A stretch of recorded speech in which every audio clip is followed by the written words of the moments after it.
Theo, muito obrigado por aceitar o nosso convite. A Que gente fica isso, muito prazer. feliz, né, de te ouvir. Cada vez que a gente assiste uma palestra ou comparece em algum evento, cara, a gente aprende muita coisa, né? E a nossa ideia é construir alguns conteúdos que sejam relevantes aí para o nosso público, que acaba sendo praticamente o mesmo, né? Cara, é um Então, prazer. É um prazer estar aqui. Conheci vocês pelo Thiago, né? Pelo Thiago Reis, um amigo aí, um cara que fez case de sucesso com a nossa ferramenta em diferentes empresas aí, ou por onde passou. A gente sempre aprendeu muito junto. Ele trouxe esse hackzinho aí chamado Cata Cliente, né? E a gente começou a usar aqui. A gente é cliente da Cata Cliente, então eu gosto muito de desenvolver um ecossistema. E eu penso que vocês têm sido uma ferramenta interessante para muita gente. Ninguém é fórmula mágica, né? Mas para muita gente é uma ferramenta interessante para quem está olhando para esse tipo de automação. Então é legal para caramba participar dos conteúdos de vocês. Falo de vocês na minha palestra atual, então é super bacana. Espero poder contribuir. opa, beleza. Então, bora. Então, eu queria saber como foi o surgimento da Exact Sales, né? E como é a atuação da Exact hoje em relação a perfil de clientes, soluções, e o que podemos Legal. esperar da Exact aí para os próximos anos. Legal, cara. Cara, a Exact Sales, ela nasceu... É a minha segunda empresa, né? Eu tive uma empresa de desenho industrial. Essa empresa de desenho industrial se tornou uma das top 5 no Brasil. Eu vendi essa empresa e a gente desenhava produto e desenhava processo. Então, a gente tinha, por exemplo, clientes que o P&D e o marketing não comunicavam. A gente desenhava o fluxo, entendia onde é que estavam os gargalos e corrigia gargalos para que o fluxo funcionasse melhor. E aí, eu não entendi porra nem... Desculpa, posso falar palavrão ou não? Pode, tá liberado. Não entendia porra nenhuma sobre venda, né? Fazia um monte de besteira, né? Então, assim, eu era um cara que era diretor de projetos e também saía para vender, né? Cofundei com o Alexandre, coincidentemente, eu Uhum. xará, meu amigaço até hoje. E aí a gente saía para vender e, cara, quando eu vendia, eu fazia um monte de besteira, essa é a verdade. E perdia muito tempo, peguei meu carro com zero e entreguei com 180 mil quilômetros, assim, de rodando porta a porta, indo Nossa. vender, do modo tradicional e etc. Beleza, saí dessa empresa, vendi, fui parar no hospital, conto isso no meu livro, que tem a felicidade aí de estar entre os mais vendidos. Aí eu fui parar no hospital, cheguei depois disso e falei que eu não queria mais ser empreendedor. Falei, cara, deu para mim, essa vida de empreendedor aí não é legal. Eu fiquei com uma imagem muito ruim disso, né, Alexandre? É. Cara, moral da história. Um ex-cliente meu me chamou para olhar o processo comercial dele, chamado Valley Laser. Era uma startup de Florianópolis, ela tinha pegado 1 milhão com fundo de investimento e andou de lado. Ela saiu de Hum. 1,1 para 1,3 milhões de faturamento. Só que ela gastou 1 milhão. Então, assim, não faz o menor sentido, né? Sim. Quando eu fui olhar o que ela tinha feito, cara, planificar, vamos dizer assim, eu planifiquei o processo e vi que ela contratou um monte de vendedor e investiu em geração de leads, geração de oportunidades. Falei, pô, aparentemente faz sentido. Eu Uhum. planifiquei e comecei a procurar os gargalos. Não, peraí, tem que ter algum gargalo para isso não estar funcionando, né? Uhum. E aí eu vi, cara, que só 4%, não sei se chegava a 4, tá? Uma porcentagem muito baixa das reuniões que eram agendadas viravam venda. E eu falei, putz, isso aqui tá horrível, né? Então, assim, não tem como sustentar. Você não tem como ter uma geração constante de leads, sendo que tem um gargalo que faz só 4% deles avançarem, sendo que tu já parou parte deles no meio do caminho. Então, tu precisa de um volume que é estratosférico de lead para sustentar a tua meta. E Verdade. aí eu falei, cara, isso não para de pé, né? Então, a gente fala do addressable market fit.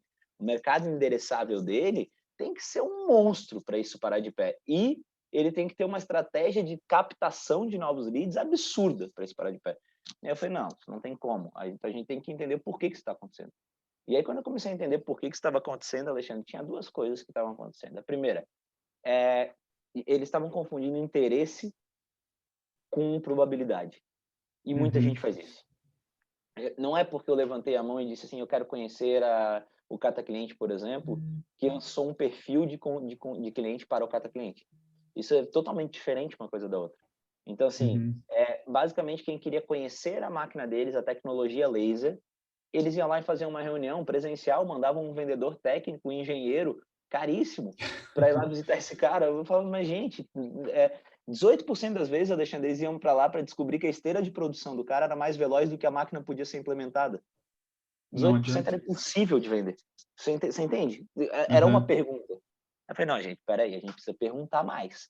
Então, a gente precisa entender mais sobre esse cara, entender, né, antes de vender. Eu gosto muito do Yapo, é um consultor da Winning by Design, consultor não, ele é o CEO da Winning by Design, a maior consultoria do mundo, de vendas, e ele fala assim que, cara, muito vendedor faz como se tu chegasse no médico e o médico chegasse assim, Alexandre, pega esse remédio aqui que ele é ótimo para ti.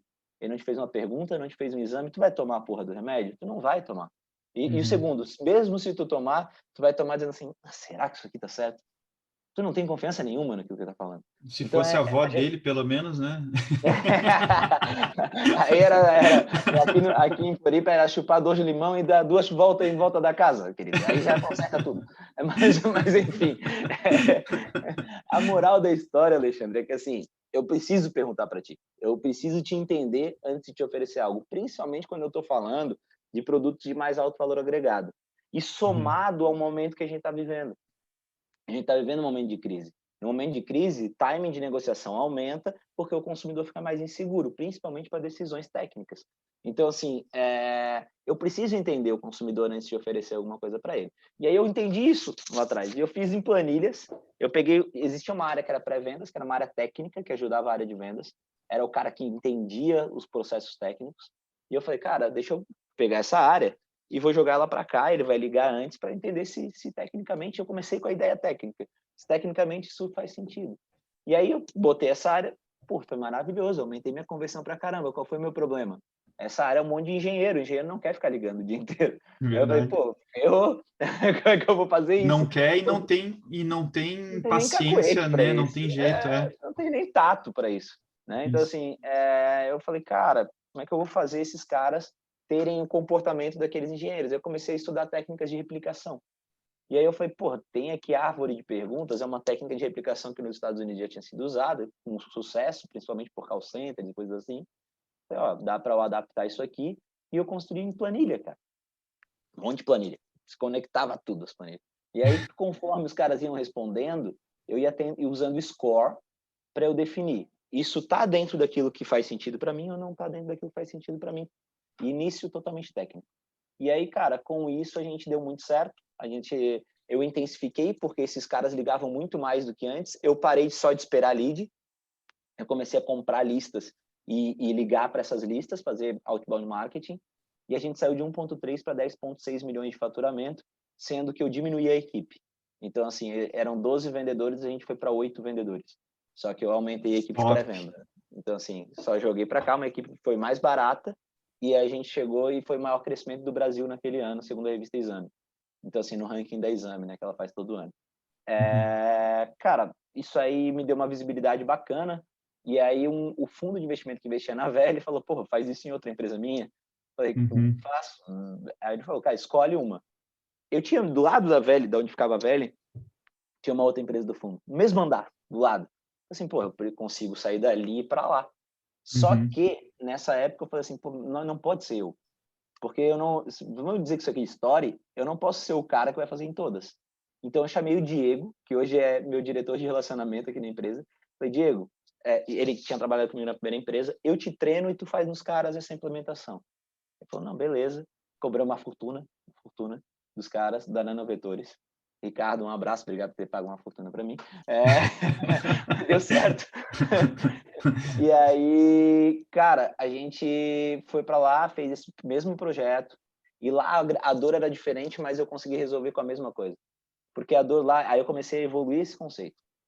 A dor lá era a seguinte, eles tinham um laboratório e eles tinham que fazer amostras de produto com nanotecnologia para fazer a venda. Só que o que acontecia? Eles faziam uma visita, aí descobriam sobre a visita, aí faziam... Cara, na visita eles falavam tudo que a nanotecnologia podia fazer pelo cara. Aí o cara pedia, Alexandre, 100 amostras.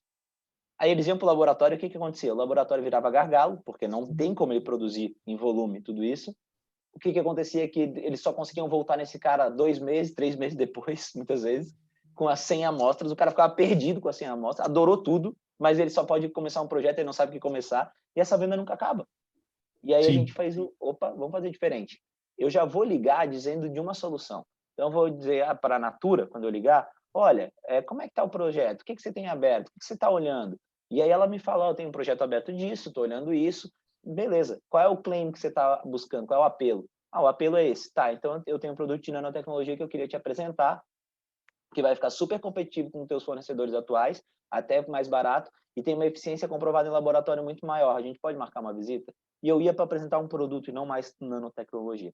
E aí isso mudou radicalmente. A gente saiu de 900 para 9,4 milhões.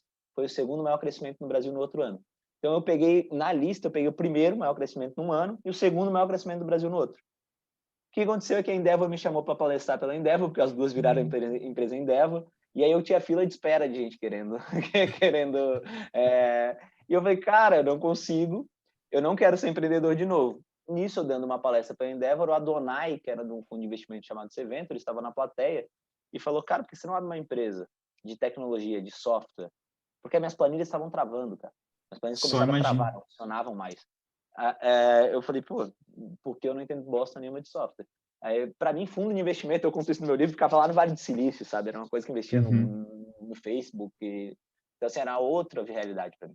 E eu comecei a estudar isso aí e vi assim, eu preciso de alguém técnico. Convenci o Felipe, eu conto até no livro como é que eu convenci o Felipe, como é que eu cheguei até o nome do Felipe.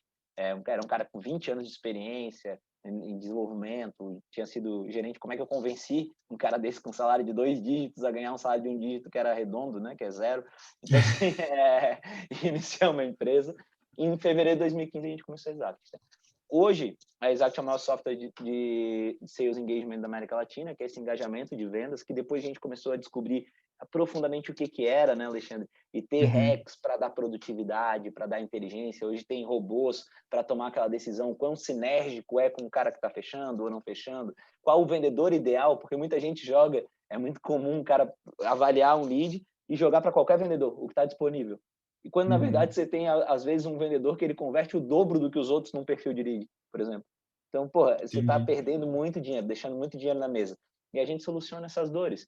E com isso a gente foi chegando nos maiores players do Brasil e do mundo, né? Então, assim, hoje a gente atua em outros países também por multinacionais, como Thomson, BASF, Globo, cara, Unimed, SAP e por aí vai.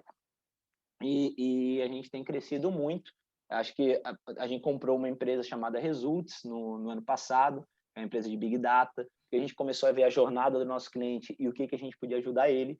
A gente desenvolveu um sistema hoje de telefonia para ajudar ele agora, principalmente com a quarentena, para ele não precisar instalar nada de telefone. Ele já compra exato, já tem um telefone lá, com gravação, com sussurro, ele pode entrar e falar só com o cara, pode fazer uma conferência a 3 durante a ligação, feedback no minuto exato. Então, o cara no minuto 3 falou uma merda, faz o feedback, já chega para o cara consegue devolver. Então, a gente deu valor agregado na telefonia, com vários fornecedores. Então, quando a ligação está ruim, eu consigo chavear para outro fornecedor.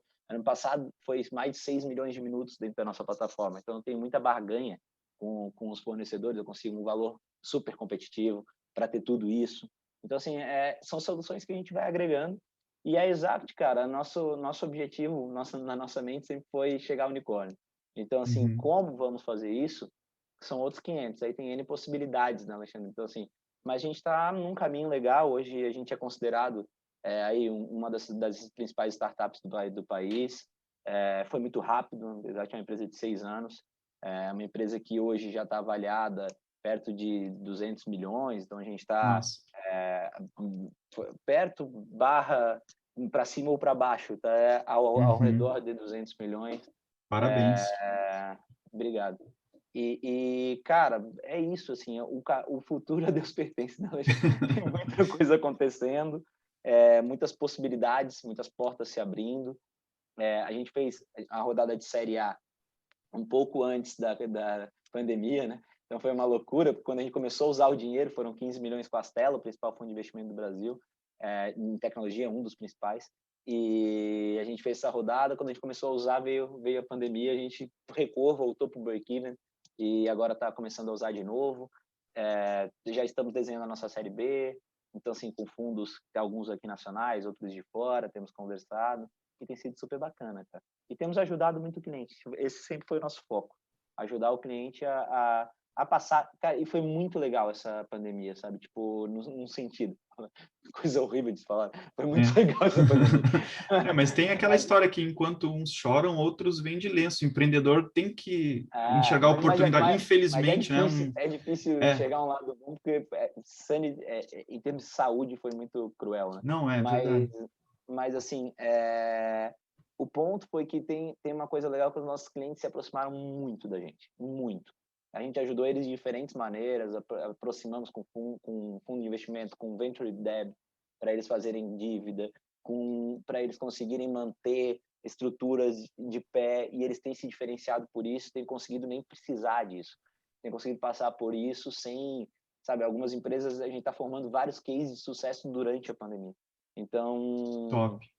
eu realmente acredito que não adianta você se desesperar. Eu falei isso no início da pandemia, e eu tenho um amigo que tem uma empresa grande, uma startup grande, eu não posso abrir o nome dela, e ele Uhum. fez, por exemplo, um layoff, e ele se arrepende amargamente de ter feito isso, porque depois, quando ele foi ver, não era tudo isso, o cenário que se apresentou. E eu falava para ele, ele não concordava comigo, eu falava, cara, espera, abre a tua janela, velho, tu tá indo pela previsão do tempo. Eu falava para ele assim, sabe, tipo, aqui em Floripa, o Puchalski, ele erra pra caramba, velho. Não é porque ele disse que vai dar sol que vai dar sol, né? Porque ele disse que vai dar chuva que vai dar chuva, velho.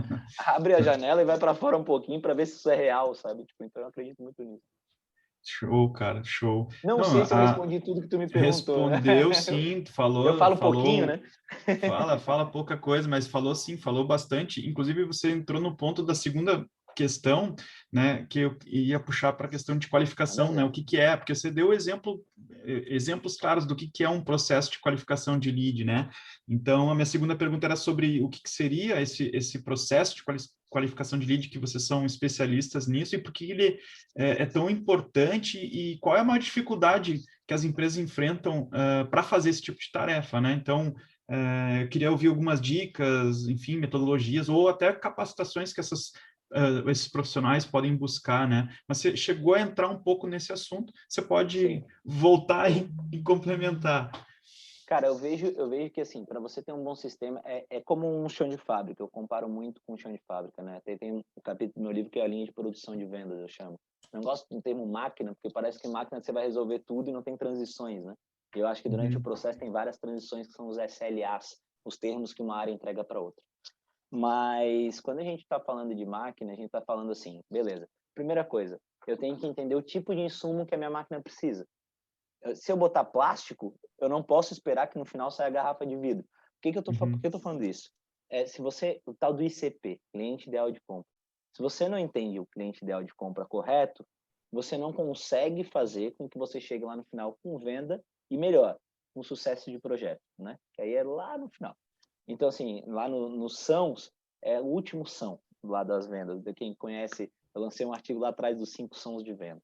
Mas o ponto, cara, é o seguinte: qualificação ela começa bem antes, né? Então, assim, a uhum, área de qualificação em si, que é essa área de prospecção e qualificação, quando a gente está falando de outbound marketing, que é a busca ativa, ela é uma área de prospecção. Quando a gente está falando de inbound marketing, que é esse cara que chega passivo, ela é uma área de qualificação, tá? O que ela faz? Ela vai aprofundar mais. Então, assim, esse cara já tem que chegar dentro do ICP. O que é o ICP? Número de funcionários, KNAI, região, isso já tem que vir já pré-segmentado.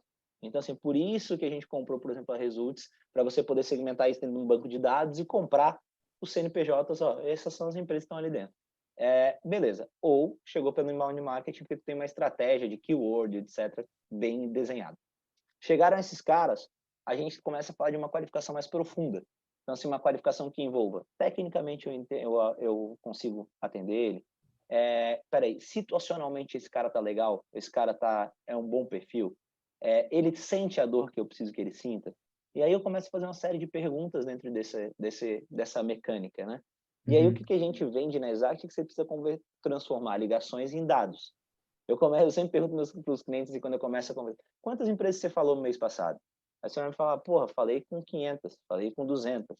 Eu falo assim, então tá, e quantas delas estão usando cada solução que pode competir contigo? Quantos por cento delas? Aí ele olha para mim, fala, quantas estão satisfeitas? Quantas estão chegando no resultado? Se você não sabe responder, você está rasgando dinheiro. E é isso que a grande Uhum. maioria das empresas fazem. Elas simplesmente não valorizam o que o lead está falando para ela.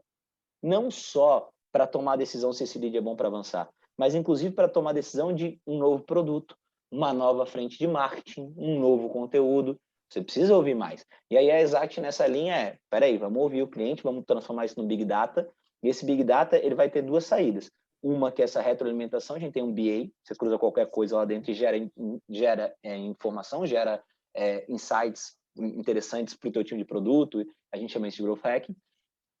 E o segundo ponto que é interessante, claro que o Growth Hack não é só isso, tá? Mas isso é parte de Growth Hack. E o segundo ponto que é interessante é a gente tomar decisões de quando esse cara está pronto para avançar.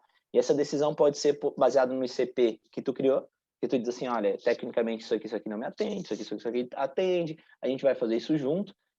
Ele pode ser por similaridade, aí já é um machine learning, ele vai olhar teu histórico, vai dizer assim, Alexandre, pô, tuas últimas 50 vendas e não vendas me indicam que esse cara tem baixa probabilidade de fechamento contigo. Inclusive, você vai começar a conseguir dizer assim, peraí, então quer dizer que o que eu estou falando tá bom e o score tá baixo. Ou seja, provavelmente eu não estou vendendo para quem eu queria estar vendendo. É um exemplo, tá? E ele vai Top. também falar qual é o vendedor ideal para atender aquela oportunidade. Então, assim, que você vai distribuir esse lead de maneira ideal entre os seus vendedores. E aí a gente começa a dar inteligência para esse processo. Então, quando eu falo de qualificação, não é só quem pode avançar ou não pode. Qualificação é aprofundar no cliente para melhorar meu produto, melhorar marketing, para que eu jogue para o vendedor ideal, para que eu distribua para o vendedor ideal, então assim, tudo isso é qualificação, tá? Então a importância de qualificação é que você aumenta fazendo essas coisas, retroalimentando a máquina, decidindo, você tende a dobrar ou até triplicar tua conversão de ponta, que é a tua conversão mais importante, que é aqueles 4% que eu falei da velha, que é onde a gente aumentou radicalmente. Então, assim, hoje na Exact eu tenho quase 40, eu chego a ter em alguns meses. Então, assim, cara, isso é outra realidade. Os nossos clientes têm, em média, se eu não me engano, eu botei um post esses dias, acho que é 14% em média. O mercado faz, em média, 6 ponto alguma coisa no Brasil. Então, De assim, fechamento do interesse até o fechamento, você diz? Reunião realizada de ponta de venda até fechamento. A média do mercado brasileiro é muito baixa. Então, assim, Sim. por quê? Porque a gente não aprofunda nada. O americano, para ele, isso já é trivial. Tá? Para ele, Uhum. por exemplo, quando a gente começa a falar aqui de divisão de tarefas, de ter um prospectador e um vendedor, lá é trivial, sabe? Aqui a gente tem que explicar essa. Aqui ainda, quando a gente começa a falar de um vendedor ter processo, né? Lá é trivial. Aqui eu brinco que é muito interessante. Nos Estados Unidos, se tu pegar e disser assim, esse celular aqui está produzindo, você tem que balançar ele 3 vezes e passar adiante. O cara vai balançar 3 vezes e vai passar adiante. Se ele se achar um idiota balançando 3 vezes, ele vai chegar pro gerente dele, vai levantar a mão, estou generalizando, obviamente, vai dizer, cara, será que precisa dessa balançada 3 vezes? Será que a gente não faz um protótipo aqui para eu passar direto 20% do meu tempo e ver o que dá? Vamos fazer isso. O brasileiro, o que ele faz? Até parece que eu vou ser um otário de ficar balançando essa porra 3 vezes. Ele simplesmente não passa. Aí ele descobre lá na ponta que os 3 vezes é que ativava o mecanismo de sei lá o quê. Aí deu merda. Entendeu? Eu conto algumas situações no meu livro que eu vivi, cara. Assim, pro cara ter ido na minha palestra, ele quis ser legal comigo. Ele fez um negócio que eu fiquei perdido num hospital por mais de 2 horas, ninguém me achava no hospital. Meu Porque Deus. o cara quis me deixar num lugar mais legal. Ele foi ser legal comigo. Não foi culpa dele nesse sentido. Mas tem um processo. As pessoas estão me procurando dentro do processo. Então, Sim. assim, cara, a gente tem que vencer essa barreira cultural. E aí, eu acho que processo é importantíssimo, padrão é importantíssimo quando a gente fala de replicabilidade, quando a gente fala de conceitos que precisam em máquinas de venda eficiente e que as empresas Escalar. não vão viver sem agora. Porque as crises passam por 3 fases. Isso é um artigo de Harvard, se eu não me engano, da Harvard Business, ou Stanford Business, eu não me lembro agora. Eles passam por 3 fases. Primeiro, luto, todo mundo se recolhe. Toda crise é assim, tá? Estudaram. Segundo, esperança. Todo mundo acha que a gente vai sair melhor, todos os recortes de jornal, a nossa sociedade vai melhorar, tudo vai dar certo, a gente vai aprender com isso, etc, etc, etc. E o terceiro vem a realidade, que é a competição. A realidade, que é a competição, é o momento mais difícil. Menos dinheiro, menos gente empregada, mais insegurança para fazer a compra, tempos de negociação alongam. Quem não tiver um processo bem desenhado e for enfrentar esse terceiro momento vai perder. Quem tiver um processo desenhado, aí vem a parte boa. Porra, eu não quero ser aqui o cara da desgraça, né? Vem a parte boa, que é um momento que limpa muito o mercado. Já tem mercados, o meu mercado já começou a ser limpo. Então, assim, já tem mercados sendo limpos desde a segunda fase. O que é limpeza de mercado que eu digo? Aquela empresa que não se estruturou, que não se preparou, que não atende bem o cliente, que não tem um processo de venda que pare de pé, ela vai ficar pelo caminho. Então, essa é a tendência, e aí por isso que eu sempre digo que você tem que se preparar. E aí, preparação é uma combinação de 3 fatores, que é processo, ferramentas e pessoas. Se você negligenciar um desses 3, você não está preparado. Processos bem desenhados, ferramentas que suportem isso e te tragam inteligência, te tragam automações, te tragam eficiência e pessoas treinadas e motivadas. Se você não Top, mata esses cara. 3, você mata... se for estudar as empresas que chegaram ao sucesso, sempre tem esses 3 fatores muito bem desenvolvidos. Deixa eu te perguntar, já que você falou em pessoas, né? O que você sugere assim para o pessoal que está nos assistindo, né? Principalmente quem trabalha com essa parte de vendas, assim, para impulsionar esses fechamentos. Para mim, assim, é maravilhosa a sua explicação, porque realmente, se você melhora, nós falamos de funil praticamente agora na sua resposta toda, né? E quanto melhor você entrega uma fase seguinte, né, para a próxima fase, mais sucesso você tem na taxa de conversão da fase seguinte, óbvio, né? Então isso depende de uma série de fatores que você citou aí cara, mas as pessoas, né, nesse ponto, o que precisa, né? O que elas precisam fazer para elas fechar mais vendas? O que você acha? Primeira coisa é elas entenderem assim, eu acho que tem alguns fatores, tá? Os gerentes, os diretores, eles têm que entender que eles precisam motivar as pessoas, e motivar as pessoas não é só dinheiro. Motivar as pessoas é vender o teu produto, é mostrar o impacto que ele tem lá no final. Então, por exemplo, eu adoro mostrar para meus vendedores casos de sucesso dos meus clientes. Quando eles chegam, os vendedores são os primeiros a verem os casos de sucesso. Por quê? Porque eles precisam estar dizendo assim, porra, que massa, eu vou vender algo que lá na ponta vai dar sucesso para o cara. E isso é fundamental, motivar. Segundo, você tem que mostrar para os teus vendedores, para a tua equipe de venda, quando você compra uma tecnologia, comprei Catacliente, comprei Exact, você tem que mostrar o benefício daquela tecnologia para ele. Então eu vejo muita gente falando assim, pô, meu vendedor não preenche CRM. Mas o que você está fazendo para ele preencher o CRM? Você comprou o CRM pensando nele? Então assim, o CRM facilita a vida dele realmente? Ou só a tua? Entendeu? Porque o cara tá fudido, tá lá na ponta, ganhando variável, se ferrando, indo para um lado para o outro, e ainda tem que preencher um negócio para tu saber o que é. Mas qual é a vantagem que ele vai ter com isso? Você tem que vender essa ideia para ele. Então, falando, aqui eu falei mais da linha de gestão, tá? E uma outra coisa é ser terra fértil. Eu escrevi isso no meu livro e fui até pro Pensador, lá pro site do Pensador, eu falei, eu só virei pensador. Mas seja terra fértil, cara. Para mim, assim, o que é ser terra fértil? Não adianta, tu pode trazer a melhor semente, o cara que é muito top. Se tá tudo uma bagunça, ele vai ser o melhor dos piores. Entendeu? Ele nunca vai ser o melhor dos melhores. Ele em terra de seca, então ele é rei, sabe? Tipo, ele vai ser e o pior, aí você vai ficar na dependência de dar um outro tiro certo desse, achar um outro gênio que consiga chegar ali e fazer alguma coisa. E é o que a maioria das empresas estão enfrentando. Elas dependem da genialidade das pessoas e não do esforço das pessoas, da organização das pessoas, e que a genialidade seja um diferencial a partir de uma linha de desempenho. Você entendeu? A genialidade não pode ser quem tira o cara do limbo. A genialidade tem que ser o seguinte: o cara que não é genial, ele faz o teu mínimo. O cara que é genial, ele é o cara que se diferencia. Agora, a maioria das empresas não é isso que acontece. A maioria das empresas é o cara que não é genial, cara, não, ele mal se paga, sacou? No processo. E o cara que é genial é o cara que faz alguma coisa mais interessante. Só que é difícil achar caras geniais, é caro manter caras geniais, e tu fica na mão dos caras geniais. Então, assim, é muito preocupante isso. Então, cara, se eu puder te responder, seja terra fértil. Desenha bons processos, contrata boas ferramentas e tem um processo de treinamento e motivação de pessoas. Para mim, isso é falando de gerente. Vamos agora descer e vamos falar agora de operação. Operação, primeira coisa, entende que as ferramentas estão ali para te ajudar e não para competir contigo. Então, assim, entende onde é que a ferramenta pode te ajudar e onde é que tu pode ajudar a ferramenta. Vou te dar um exemplo. O cara que usa a ferramenta da Exact para prospectar. De certas vezes ele fala assim, porra, eu me sinto engessado, porque eu tenho que seguir essas perguntas aqui. Só que elas não estão lá para tu fazer um roteiro, elas estão lá para que você colete dados. Então não interessa se você vai a 1, a 2, a 3 ou a 4, a 5, elas estão... Não é isso que é o importante da ferramenta. Então joga junto com a ferramenta. Ah, mas eu queria, Theo, tomar a decisão de quem é bom e quem é ruim. Mas por que que você queria fazer isso? Se um software pode fazer isso comparando com outras 50 vendas e não vendas, pegando todo esse abordagem, fazendo coisas que você não chegaria a esse nível de detalhe.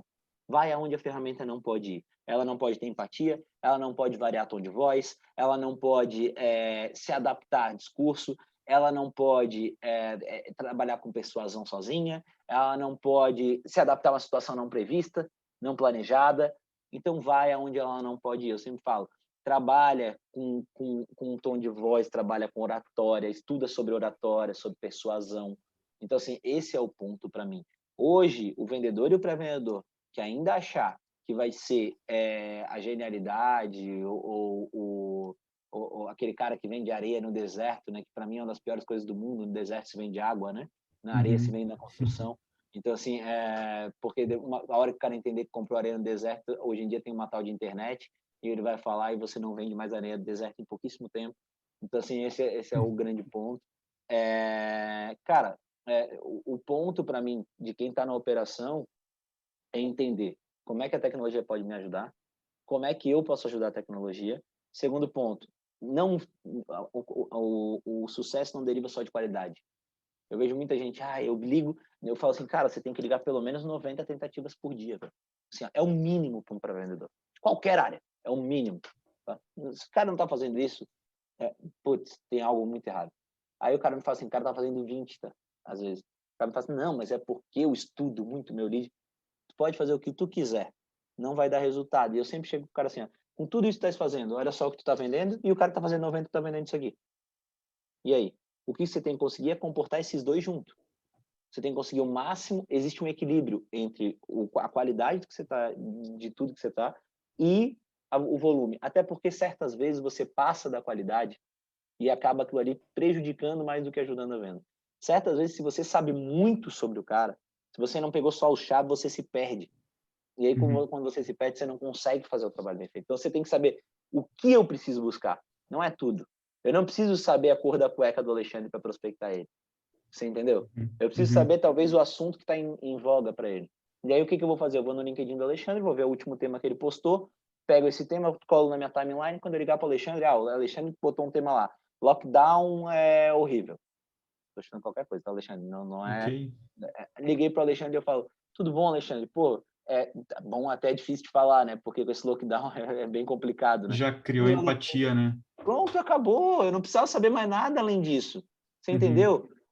O volume de informações não é qualidade. E as pessoas, elas se confundem muito. Qualidade é saber a coisa certa, né? Não é você ter todas as ferramentas do mundo, é você ter a ferramenta que precisa para aquele momento. Então, é isso que vai fazer um Perfeito. trabalho de qualidade. E eu acho que isso, as pessoas do operacional se confundem muito e acabam botando o pé pelas mãos, sabe? Elas querem gourmetizar. A gente está no momento da gourmetização, né? Até cachorro-quente virou gourmet. Então, assim, as pessoas querem gourmetizar o trabalho delas. E, cara, não gourmetize do modo errado. Às vezes a gourmetização ela é menos. Você já viu? Hoje em dia, para gourmetizar cachorro-quente, o que eles fizeram? Tiraram um monte de ingredientes. Na verdade, o cachorro-quente gourmet, você compra uma salsicha, um molho e uma coisa. Pronto, é pouco. Deu. Isso é gourmetizar. Sacou? As pessoas se Sim. confundem. Gourmetizar não é botar 38 ingredientes. Então, assim, cuidado na hora de gourmetizar teu trabalho. Seja Verdade. focado, entenda o que realmente gera valor. Esse é o ponto operacional que eu acho que as pessoas têm que estar atentas. Ah, perfeito, cara. Ah, eu concordo em número, gênero e grau, né? Tem que estar de olho no resultado, tem que ver se não está exagerando em alguma etapa e prejudicando a outra. E tem que fazer volume, né? Tem que fazer volume para poder gerar lá no final do Sem funil volume a nada quantidade. acontece. Nada É. acontece. Eu gosto de dizer, tem um outro capítulo do livro que eu falo sobre marketing pessoal, que eu gosto de falar da tríade do marketing pessoal, que é ser, parecer e aparecer. Então, assim, cara, não adianta você ser muito bom, você parecer muito bom e você não aparecer. Você tem que Uhum. aparecer para o máximo de pessoas possível. Né? Não adianta você ser um belo cantor, você ter todo o porte e só cantar no chuveiro. Então, assim, o volume é Uhum. isso. Você precisa. Não adianta você ter toda a informação, você ter um produto fantástico, você saber falar e não ligar para a pessoa suficiente para bater a meta. É mais ou menos isso, é ser o cantor de chuveiro. Então, assim, cuidado, você está desperdiçando força quando você faz isso. E é isso que me causa um pouco de estranheza, porque normalmente, Alexandre, isso aí é das pessoas que têm medo da ligação, tá? Uhum. E é isso, cara. Se você é pré-vendedor ou vendedor, você não pode ter medo de falar com o cliente. Desculpa, o não faz parte do teu dia a dia. O cara dizer para ti, pô, tô ocupado, não liga mais, faz parte do teu dia a dia. E aí você tem que saber Uhum. contornar, essa é a tua diferença para a máquina. Eu lembro do Steph Yelly, da Close.io, ele respondeu uma pergunta num evento que a gente fez junto, não lembro qual é o evento. E aí ele perguntaram para ele qual é a diferença do vendedor insistente e persistente. Ele falou assim, cara, a única diferença é que um entendeu quando o cara tem uma palavra que faz ele parar. Que é quando fala assim, ó, eu não quero a sua solução, ou eu não vou comprar. Até lá ele não para. Então, assim, ele vai continuar fazendo a ligação porque ele sabe que ele tem um remédio para a dor que o cara está sentindo. E a função número 1 dele é fazer isso, conectar. E se ele não tentar fazer isso, ele é negligente. Ele fala assim, Uhum. porque você sabe que você poderia estar ajudando o cara e não está fazendo nenhum esforço para isso acontecer. Então, assim, mas o cara não quer, mas é a tua função fazer o cara querer. É a tua função Exato. porque tu já entendeu que tem um problema lá e que você tem um remédio. Então é isso. Bom, cara, que legal, cara. Concordo. E, meu, parabéns pela Exact. Eu tô, assim, muito orgulhoso de Obrigado. saber que a gente tem mais uma super candidata aí a unicórnio e torço, Ainda tem um caminho pela frente. A torço ideia muito. é essa, só para o pessoal não confundir, isso aí, que de vez em quando pega Não, uma reportagem, a gente sai amanhã assim, próximos candidatos a unicórnio. O CEO falou que, calma. mas tá a caminho. Estamos indo. Tá, nossa. E você falou bastante do seu Com o livro, dólar né? a esse valor, fica mais longe. Porque é US$ 1 bilhão que você precisa fazer. Você está falando do seu livro em várias respostas, né? Conta um pouquinho por que surgiu a história de criar o livro e depois dessa pergunta eu prometo que eu te libero, que eu sei que tu Que deve isso? estar na correria aí, cara. Cara, o livro foi interessante, tá? Eu pegava muito avião, muito. E aí tem umas horas ali no avião que você não consegue fazer praticamente nada, né? Que você tá lá em cima, não consegue consertar muita coisa. E eu recebia muita proposta para escrever livro. Então, assim, eu tinha um primeiro que eu fui coautor, junto com o Dé da RD e um resto do pessoal, que chama Guia Prático das Novas Ferramentas Comerciais. E eu comecei a receber propostas para escrever livro técnico sobre venda, inicialmente. E eu falei, porra, um livro técnico sobre venda, quantas pessoas vão ler, né? Assim, quantas vão Uhum. entender? Porque, assim, a gente fala muito termo, né? Se tu vai falar tecnicamente, você vai falar muito termo que as pessoas não vão entender. Eu odeio isso. Eu acho que, assim, sabe?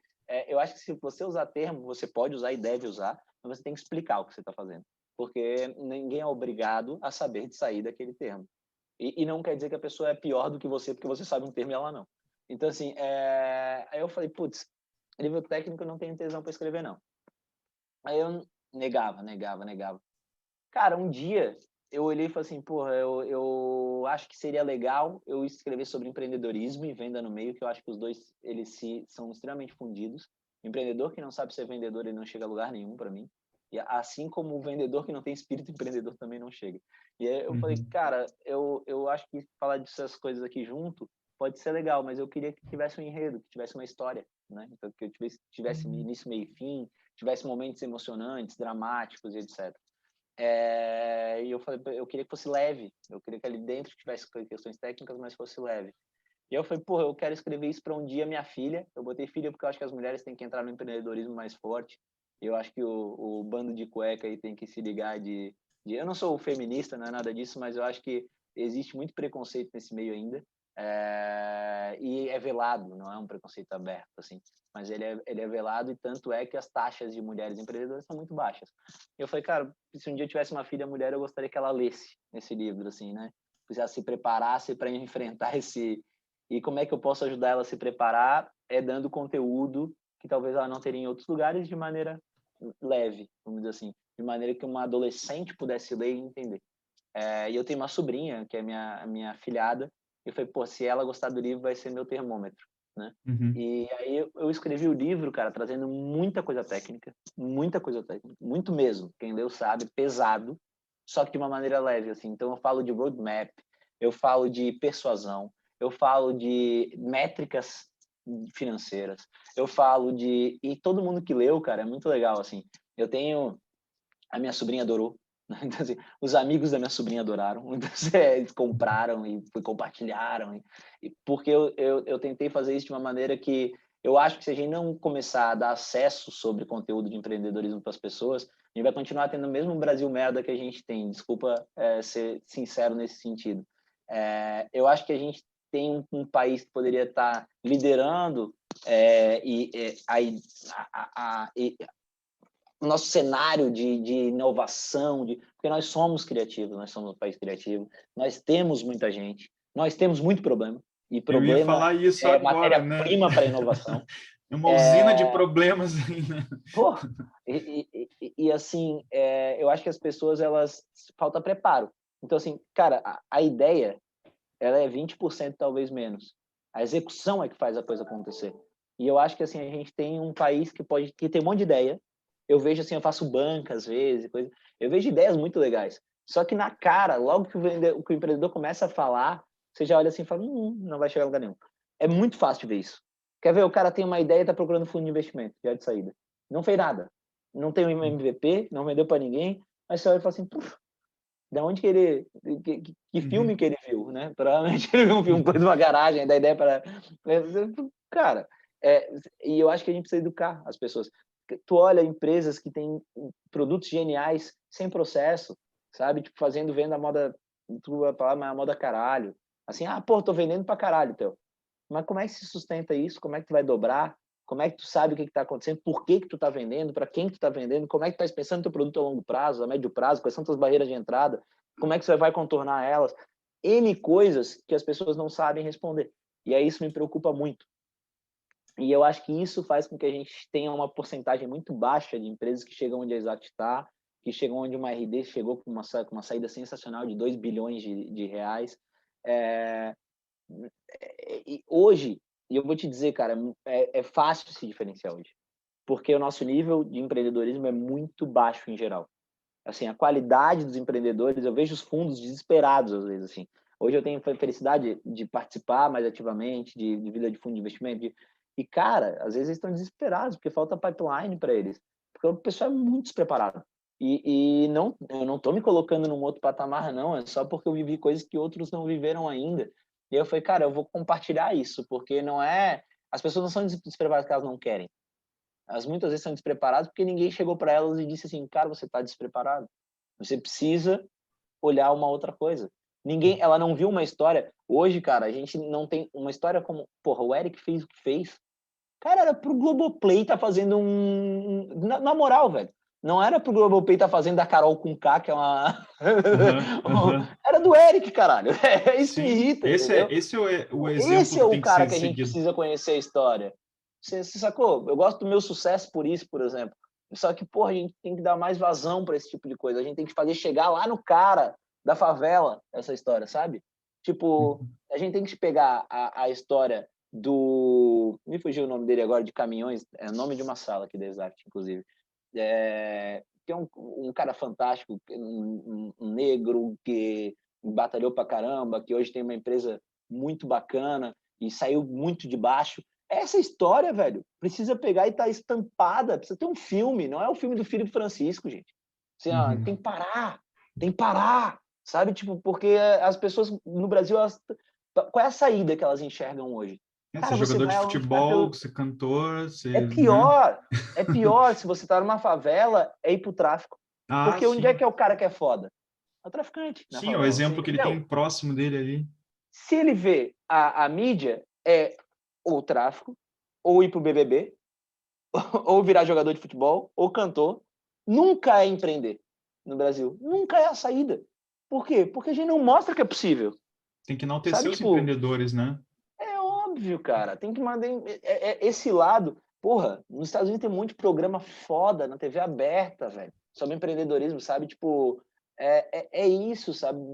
É interessante, é um assunto legal. A gente também tem culpa nisso, porque a gente cria uma bolha. E é isso que eu tentei fazer com o livro: furar um pouquinho essa bolha, deixar uma linguagem mais fácil, uma história mais interessante, que eu acabei usando a minha história como pano de fundo, desde lá do início da faculdade até aqui, mostrar que não é fácil, que é difícil o caminho, mas que tem formas de conduzir, mostrar que eu não saí lá não era o cara.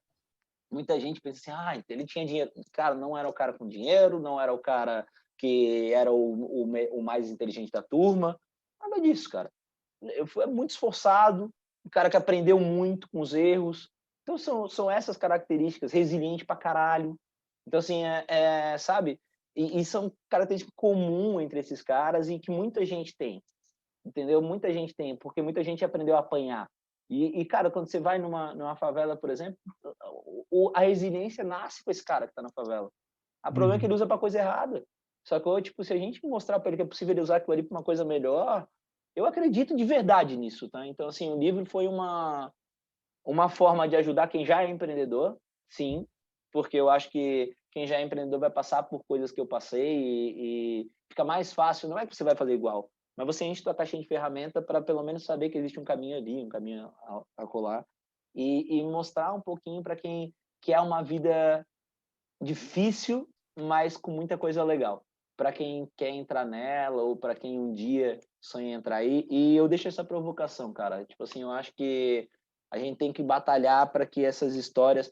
Porra, me causa tristeza, por exemplo, o falecimento... Não fugiu o nome dele agora, mas do cara que fundou o Reclame Aqui. Fugiu o nome, um cara fantástico. E aí você olha, tem o Jornal Nacional no dia e ninguém fala nada. Um cara que revolucionou a história da relação do consumidor com as marcas. Você entendeu? Tipo, é louco isso. Aí só falam, e não que não tenha que falar, mas eles vão falar de um artista que morreu, de um cantor, que não gravava música há 200 anos, e não falam de um cara que revolucionou a história no país da relação do consumidor com a marca.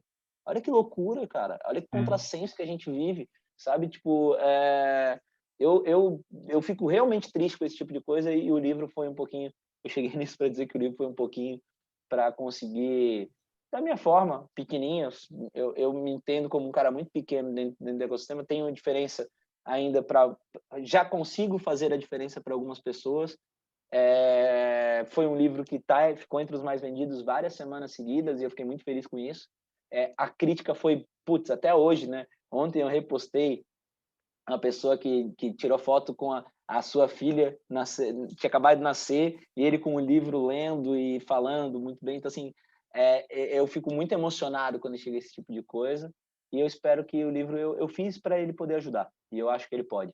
Assim, não é a salvação da lavoura, não acho que isso exista, inclusive, mas eu acho que dá uma plantinha, uma sementinha para ajudar. Eu acho que eu plantei ali, não ganho dinheiro com coisa ali, bem longe disso.